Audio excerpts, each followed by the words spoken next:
हमारे क्षेत्र के लोगों को बाहर जाने की आवश्यकता न पड़े, उसके लिए क्षेत्र के अंदर में सारी व्यवस्था करने की जरूरत है। एक बार हमको मौका दिया जाता तो 5 साल के अंदर में इस अलीनगर को हम ऐसा अलीनगर बना देते कि बिहार के अंदर में लोग जानते कि अलीनगर क्या है। इसके तकदीर को और इसके तस्वीर को हम बदलना चाहते हैं। टिकट उसी व्यक्ति को मिलेगा जो हकदार है, टिकट उसी व्यक्ति को मिलेगा जिसका ग्राउंड रिपोर्ट सही होगा। बिल्कुल फील्डिंग टाइट है, हर चीज टाइट है, फील्डिंग टाइट है, बॉलिंग टाइट है, बैटिंग टाइट है और गेम जीतना भी सुनिश्चित।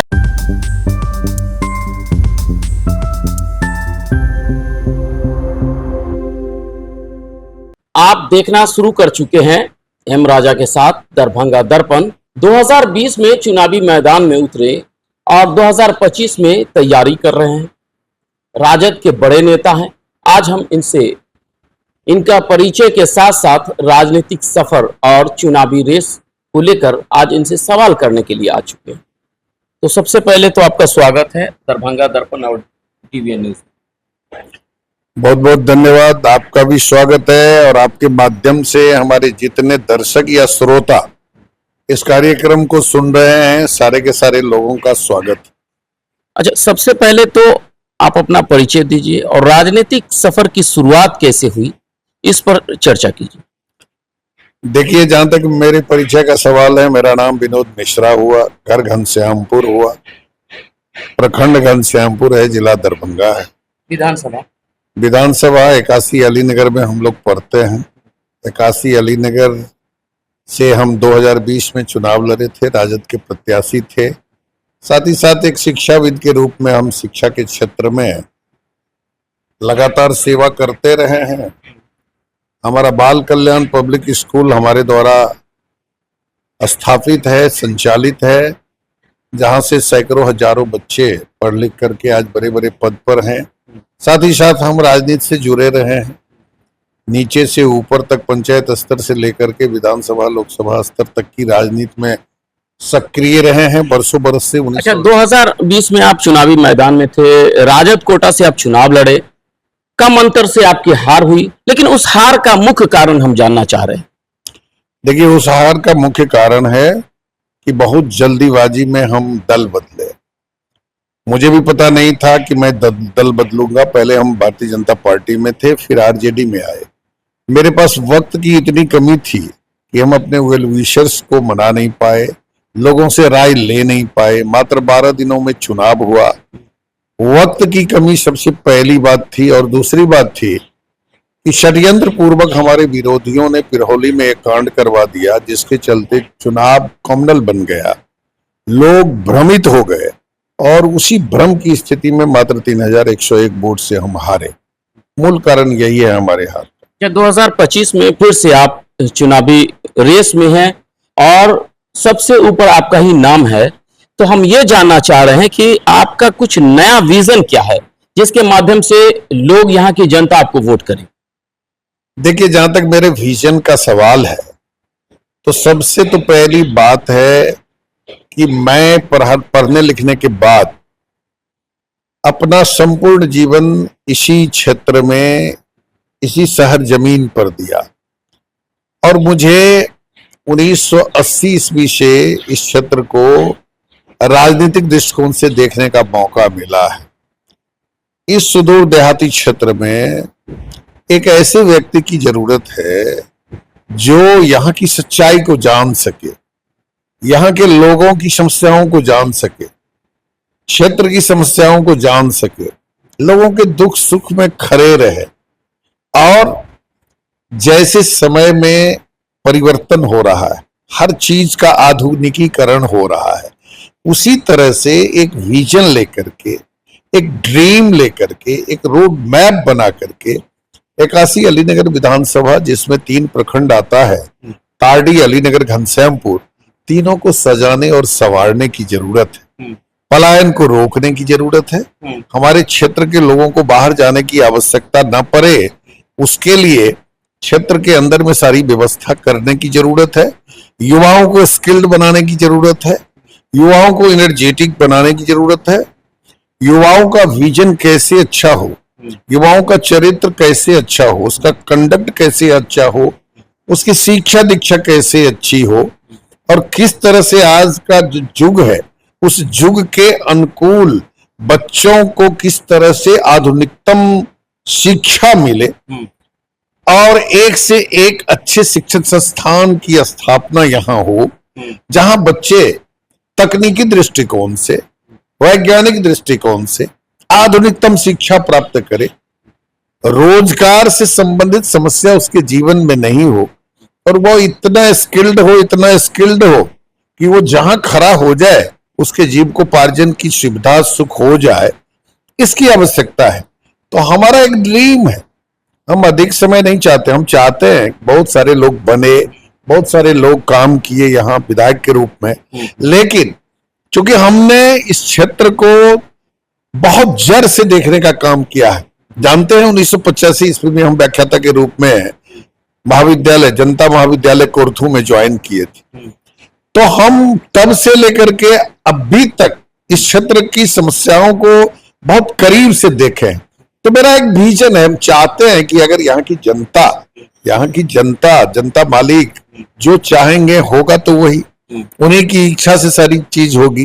तो मेरी इच्छा है जो एक बार मुझे भी मौका दे दिया जाता, और लगभग मेरे लिए ये अंतिम ही मौका होगा, अगर एक बार हमको मौका दिया जाता तो 5 साल के अंदर में इस अलीनगर को हम ऐसा अलीनगर बना देते कि बिहार के अंदर में लोग जानते कि अलीनगर क्या है, इसके तकदीर को और इसके तस्वीर को हम बदलना चाहते हैं। देखिए, यह है विनोद मिश्रा जी। 2020 में राजद कोटा से अलीनगर विधानसभा से चुनाव लड़े थे, हालांकि कम अंतर से चुनाव हारे। 2025 में भी प्रबल दावेदार माने जा रहे हैं राजद की तरफ से, लेकिन अब हम तीखा सवाल विनोद मिश्रा जी के ऊपर करने जा रहे हैं। देखते हैं विनोद मिश्रा जी कितना संभाल पाते हैं। सबसे बड़ा सवाल है विनोद मिश्रा जी कि आप क्षेत्र में तो जाते हैं, देखते हैं, लगातार आपकी जो गतिविधि है वो नजर आती है, लेकिन जो एक बड़ा सवाल निकल करके आ रहा है कि आपको टिकट नहीं मिलने वाला है। देखिए, टिकट किसको मिलेगा नहीं मिलेगा ये तो कहना बहुत मुश्किल बात है, लेकिन जहां तक हक का सवाल है, पहली बात तो ये है कि मात्र 3101 वोट से हम हारे थे। 12 दिन के अंदर में हम जो जनसंपर्क किए, हम जो मेहनत किए, हम जो परिश्रम किए, तो 58,000 वोट आया और मात्र 3101 वोट से हम हारे थे। तो सबसे तो पहले मेरा जो ट्रैक रिकॉर्ड है वो हमारे फेवर में है। नहीं, बात सही है, हम समझ रहे हैं कि आपका ट्रैक रिकॉर्ड है आपके फेवर में, लेकिन जिन्होंने आपको पार्टी में लाया वही आपसे नाराज चल रहे हैं। सुनने में आ रहा है कि सिद्दीकी साहब या तो तारिक सफी को चुनावी मैदान में उतार रहे हैं या खुद लड़ रहे हैं, तो फिर आपका क्या होगा? देखिए, ये सब बात सुनी सुनाई है और विरोधियों के द्वारा इस सब तरह का अफवाह फैलाया जाता है। सच्चाई तो ये है कि स्वयं सिद्दीकी साहब बहुत ही आदर्श विचार के, हम जहां तक उनको जानते हैं वो बहुत ही धीर गंभीर व्यक्ति है, और वो अगर परिवारवादी होते, अगर वो सांप्रदायिक दृष्टिकोण से सोचते, अपने संप्रदाय के लिए जातिवादी होते, तो फिर एक बात बताइए कि 2020 ईस्वी में हमको क्यों टिकट मिलता? हम तो थे भी नहीं, हम तो भारतीय जनता पार्टी में थे। पूरे सम्मान के साथ बुला करके उन्होंने हमको टिकट दिलाया। नंबर 2 कि वो तो कदम कदम पर हमको गाइड कर रहे हैं, कदम कदम पर उनका निर्देश हमको मिलता है, उनका संरक्षण हमको मिल रहा है। मुझे तो सपना में भी ये एहसास नहीं होता है जो मेरे प्रति उनके भावना में, मान में, सम्मान में, प्रेम में, अपनापन में कहीं कोई कमी आई है, ऐसा मुझे महसूस होता ही नहीं है। और ये सब चीज तो हम सपना में भी नहीं सोचते हैं। देखिए, सिद्दीकी साहब कभी भी किसी खास व्यक्ति के लिए, किसी खास परिवार के लिए, किसी खास संबंधी के लिए कुछ नहीं कर सकते हैं। 72-73 वर्ष का उम्र उनका है, कभी आपने ऐसा देखा है? अगर आज तक उनके जीवन और चरित्र पर उंगली नहीं उठा तो फिर आज कैसे ये सब बात हो जाएगी? ये सब चीज बिल्कुल नहीं है। देखिए, हमारे पार्टी में बहुत सोच समझकर टिकट दिया जाएगा। हाल में 3 दिन पहले हमारे नेता मीटिंग बुलाए थे, उन्होंने स्पष्ट कह दिया कि भाई 2 P को भूल जाइए सारे के सारे प्रत्याशी। एक पी फॉर पैरवी, हम किसी भी व्यक्ति को पैरवी पर टिकट नहीं देंगे। नंबर 2 P फॉर पैसा। कुछ लोगों को भ्रम है कि पैसा के बल पर भी टिकट मिलता है, लेकिन ये भ्रम मन से हटा लें। किसी भी स्थिति में लाख की बात हो, करोड़ की बात हो, हम किसी को पैसा के बल पर टिकट नहीं देंगे। टिकट उसी व्यक्ति को मिलेगा जो हकदार है। टिकट उसी व्यक्ति को मिलेगा जिसका ग्राउंड रिपोर्ट सही होगा। टिकट उसी व्यक्ति को मिलेगा जिसको जनता चाहेगी, कार्यकर्ता चाहेंगे। और ये सारा चीज मेरे फेवर में है, तो फिर मुझे टिकट नहीं कैसे मिलेगा? देखिए, टिकट देना नहीं देना पार्टी का काम है, संगठन का काम है, नेता का काम है। लेकिन जहां तक टिकट मिलने का सवाल है, अगर उसकी सूची बनेगी, हाँ, ये बात तो नहीं है जो टिकट के लिए केवल मैं ही लाइन में हूं, या केवल मैं ही चाहता हूं कि टिकट मुझे मिले, या मेरे दल में और नेता कार्यकर्ता नहीं है। सबकी इच्छा होती है कि हमको टिकट मिले। हमारे दल में भी बहुत सारे लोग हैं जो बरसों बरस इस पार्टी की सेवा किए हैं, बरसों बरस लगे हुए हैं राजनीति में। उनकी इच्छा है कि मुझे भी टिकट मिले, तो ये तो कोई बुरी बात नहीं है, होनी चाहिए इस तरह की बात। लेकिन इतनी बात तय है कि अभी भी अगर आप समीक्षा करेंगे, पूरे क्षेत्र की समीक्षा करेंगे या ऊपर की समीक्षा करेंगे, तो सबसे पहले मेरा नाम आएगा, मेरे बारे में विचार होगा। और मुझे लगता है कि इस बार मुझे टिकट मिलने में कहीं कोई दिक्कत नहीं है, और न कोई दिक्कत होगी, अगर जनता मालिक का, जनता जनार्दन का, कार्यकर्ताओं का, नेताओं का, सबका और ऊपर वाले का अगर आशीर्वाद रहा तो मुझे टिकट भी मिलेगा और मैं चुनाव भी जीतूंगा। ये मुझे पूरी आशा और भरोसा है। मेरे मन के अंदर में कहीं कोई शंका नाम की चीज नहीं है। मैं अंदर से बुलंद हूं और बिल्कुल आश्वस्त हूं। अच्छा, सोचिए आपको टिकट मिल जाए, आपको अगर टिकट मिल जाए तो फिर जनता आपको ही वोट क्यों करेगी, आपके विरोधियों को क्यों नहीं करे? देखिए, जब मैं जाता हूं क्षेत्र में, और आपके माध्यम से भी एक बात कह देता हूं, प्रशांत किशोर जी तो अलग दल में हैं, अपनी मान्यता उनकी है, वो राजनीति अलग करते हैं, लेकिन वो एक बात जो बोलते हैं उससे मैं बहुत हद तक सहमत हूं। क्या वो बोलते हैं कि मैं यदि किसी व्यक्ति को, गलती से गलत व्यक्ति को यदि टिकट दे दूं तो आप लोग वोट नहीं दीजिएगा। उनका कहना है कि यदि मैं किसी कारणवश किसी गलत व्यक्ति को टिकट दे दूं तो आप लोग वोट नहीं दीजिएगा। आपके सामने जितने प्रत्याशी हों, उन प्रत्याशियों में जो सर्वोत्तम हो, जो ज्ञान में, शिक्षा में, अनुभव में, चरित्र, समाज सेवा, व्यक्तित्व, वाणी, विचार, हर चीज को देखने के बाद जो कैंडिडेट सबसे अच्छा लगे उसी को वोट दीजिएगा। हम भी आपके माध्यम से कह देना चाहते हैं जनता मालिक को कि जनता मालिक, एक तो आधार होता है पार्टी, दूसरा आधार होता है कैंडिडेट। आपके सामने में सारे के सारे कैंडिडेट आएंगे, और यदि मैं भी आऊंगा तो आप मेरे जीवन और चरित्र को देख लीजिएगा और लोगों से तुलना कर लीजिएगा। यदि कोई हमसे अधिक अनुभवी हो, यदि हमसे कोई अधिक विद्वान हो, हमसे अधिक इस शहर जमीन पर जनता से, समाज से जुड़े हो, संपूर्ण जीवन को, संपूर्ण व्यक्तित्व को, हर चीज को आप अपनी कसौटी पर कस के देख लीजिएगा। यदि नंबर 1 पर मैं आऊं तो मुझे वोट दीजिएगा, अन्यथा जो नंबर 1 पर आवे उन्हीं को वोट दीजिएगा। मैं आपके माध्यम से भी हम यही बात कहना चाहते हैं कि मेरे संपूर्ण चरित्र को देख लीजिए। दूसरी बात कि जनता का विश्वास जिस पर होता है, नेता वही होता है जो जनता के मन को जीते।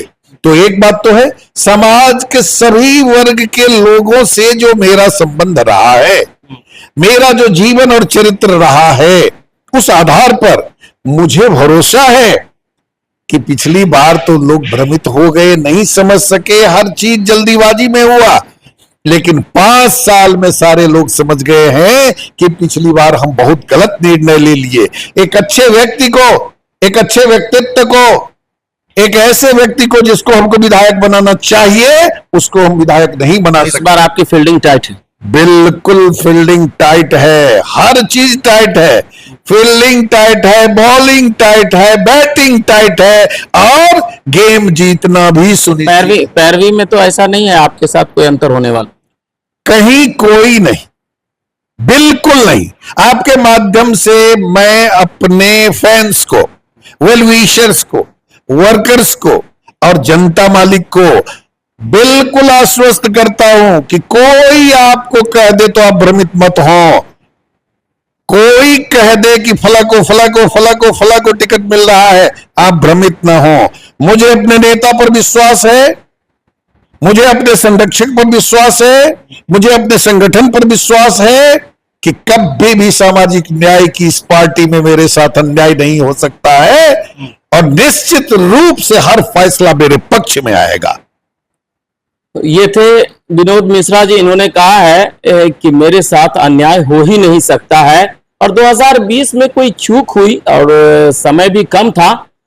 इस बार तो समय सबसे ज्यादा मिला है विनोद मिश्रा जी को, क्योंकि पार्टी से भी इनके ऊपर पहले से कहा भी गया था कि जो लोग प्रत्याशी 2020 में थे वो अपनी कमर को कस ले। तो इस बार इन्होंने फिर से 2025 के लिए अपना कमर कस लिया। अब देखते हैं विनोद मिश्रा जी आरजेडी से अलीनगर विधानसभा के लिए कितना फिट बैठते हैं। वैसे तो जो अफवाहें हैं क्षेत्र में कि विनोद मिश्रा जी को टिकट नहीं मिलने वाला है, इस पर भी इन्होंने कई अपने जो अच्छे विचार हैं वो व्यक्त किए हैं। इन्होंने सबसे बड़ी बात जो कही है कि जो लोग मुझे 2020 में लेकर के आए उस पार्टी में मैं था जहां से कोई कल्पना भी नहीं कर सकता था, तो फिर अब 2025 में मेरे साथ ऐसा अन्याय क्यों होगा? लोग अफवाह फैलाते हैं, उस अफवाह पे नहीं जाना है। तो ये थे हमारे बीच राजद के बड़े नेता और अलीनगर विधानसभा के संभावित प्रत्याशी, 2020 में भी लड़े हैं, 2025 में भी तैयारी कर रहे हैं, विनोद मिश्रा जी।